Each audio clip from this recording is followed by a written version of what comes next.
మీ business ఏదైనా మీ ఊర్లో promotion చేయాలంటే అది సుమన్ టీవీతోనే సాధ్యం. ఇప్పుడే సంప్రదించండి. పొద్దుటూరులో టీడీపీ ఎమ్మెల్యే అభ్యర్థి నుంచి పోటీ చేసిన నంద్యాల వరదరెడ్డి గారు ఇప్పుడు గెలవడం జరిగింది.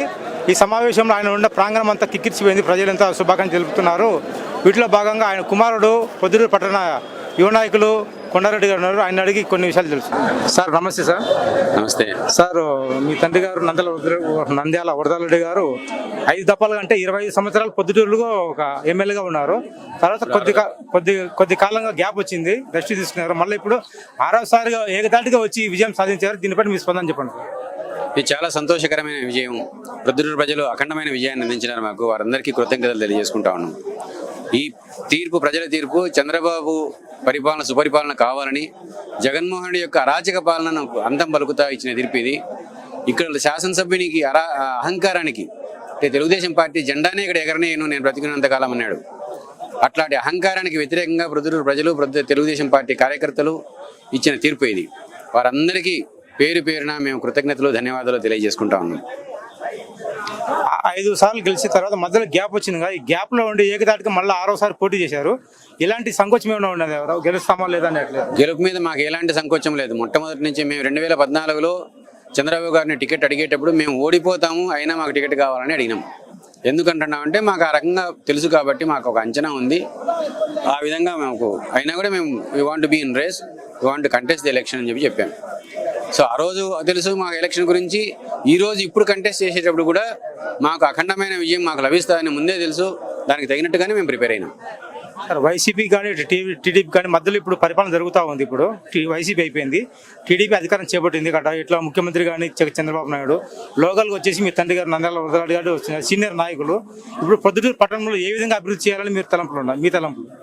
ప్రొద్దుటూరు నియోజకవర్గానికి సంబంధించి మేము కొన్ని వాగ్దానాలు చేసినాం. వాటన్నింటినీ నెరవేర్చడానికి ప్రయత్నం చేస్తాం. ప్రొద్దుటూరులో మేజర్ సమస్య ఏంటంటే మురుగునీటి వ్యవస్థ. సరైన మురుగునీటి వ్యవస్థ లేకపోవడం వల్ల చిన్న జల్లుకు కూడా ప్రొద్దుటూరు జలమయం అయిపోతూ ఉంది. అయితే వీటికి ఇంత ముందు కూడా ప్రణాళికలు రచించినాము, వాటిని ఇంప్లిమెంట్ చేసేదానికి ప్రయత్నం చేసినాము. అయితే ప్రొద్దుటూరు చాలా పల్లపు ప్రాంతం, అంతా సమాంతరంగా 4 వైపులా అంతా సమాంతరంగా ఉండడం వల్ల నీరు ఎటువైపు దొల్లిపోయే పరిస్థితి లేదు. ఒక రకంగా కొద్దిగా సాహసర్లాగా ఉంది, అంటే మధ్యలోకి నీరు వచ్చేసే పరిస్థితి.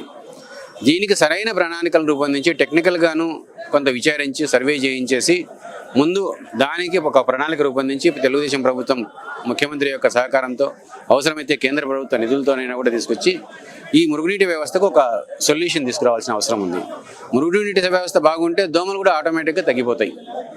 అది కాకుండా తాగునీటి కోసం కుందు పెన్నా కాలువను ఇస్తామని చెప్పి చంద్రబాబు గారు వాగ్దానం చేసినారు. సో దానికి ప్రయత్నం చేస్తాము. ఇది కాకుండా ప్రొద్దుటూరుకు ఒక మెడికల్ కాలేజీ కావాలని చెప్పి అడిగాము. దానికి కూడా చంద్రబాబు గారు ఓకే చేశారు. వీటన్నింటినీ సాధించి ప్రొద్దుటూరు యొక్క అభివృద్ధికి మా శాయశక్తిలో కృషి చేస్తాం. పొద్దుటూరు పట్టణంలో అరాజక పాలన అని చెప్పారు వైసీపీ పాలన. దాని గురించి మీరు స్పందన ఎలా ఉంటుంది? మీరేం మార్పు చేయగలరా? ఎందుకుండదు మార్పు? ప్రొద్దుటూరు ప్రజలు కోరుకునే మార్పు అయితే ఖచ్చితంగా కనిపించేటట్టుగా చేస్తాం. ఎందుకంటే ప్రొద్దుటూరులో ప్రతిదానికి వసూళ్ల రాజ్యంగా నడిచింది ఇప్పటిదాకా. ఇప్పుడు ఇంక భవిష్యత్తులో అట్లాంటి పరిస్థితి ఉండదు. ఆ వసూళ్ల రాజ్యం అనేది అంతం వెలిగినారు ప్రజలు. ఇంకా ఎలాంటి అంత మునుపు ఎట్లుండేది అలాంటి పరిపాలనే ఉంటుంది డెఫినెట్గా. కూటమిగా గెలిచారు. పొద్దుటూరు ప్రజలకు మీరేం చెప్తారు? అందరికీ ధన్యవాదాలు తెలియజేసుకుంటా ఉన్నాం. ధన్యవాదాలు. చెప్పిన వాగ్దానాలు నెరవేర్చడానికి శాయశక్తుల ప్రయత్నం చేస్తామని చెప్పి వారికి మరొకసారి సవినయంగా తెలియజేసుకుంటున్నాం. 6వసారిగా గెలుపొందారు. మీ కుటుంబ సభ్యులు ఎలాంటి స్పందన ఉంది? చాలా సంతోషంగా ఉంది. ఇంతకుముందు అంటే వరుసగా గెలుపులు వచ్చినప్పుడు అంత సంతోషం మేము ఇప్పుడు ఎంజాయ్ చేయలే వాస్తవంగా. ఈసారి కొంత కాలం గ్యాప్ వచ్చిన తర్వాత ఈ గెలుపు మాకు చాలా అత్యద్భుతమైన సంతోషాన్ని కలిగజేసింది. ఈ సంతోషాన్ని మేము అందరం కుటుంబ సభ్యులంతా ఎంజాయ్ చేస్తాము. ప్రజలందరికీ ధన్యవాదాలు తెలుసుకున్నాం. వాళ్ళందరికీ ఈ సంతోషంలో మాకు భాగం కల్పించిన నాకు అందరికీ కృతజ్ఞతలు తెలియజేసుకుంటాము.